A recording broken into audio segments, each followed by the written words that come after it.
Hey guys, welcome back to our channel. In this tech tutorial video, we're going to show you how you can add a jump to section feature to your pages and documents on Notion. So let us dive right into it. So head over to your page or database on Notion. Let me go with that test page here for demonstration purposes.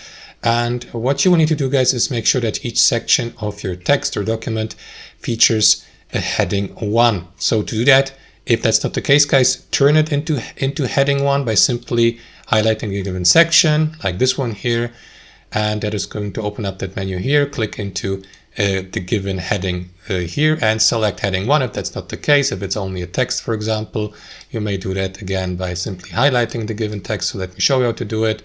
And after that, click into it and select heading 1, and do that with each section of your text. So click into it, check if it is heading 1. If that's not the case, select heading 1, and so on and so forth. And once that's done, guys, once you have gone through all of your text, simply scroll all the way up to the beginning of your page, click into the first line, and add the command table of contents. So let me type in table, for example. You will already see the suggestion below, table of contents, and create a table of contents. Now you may customize this, for example, and here you will see these sections of your document listed in your table of contents. So you, for example, click into section 3, you will automatically jump to the given section through your table of contents. And that's how you create a jump to section feature in your document on Notion. Hope you enjoyed this video, got some real value from it, and we'll see you next time on our channel.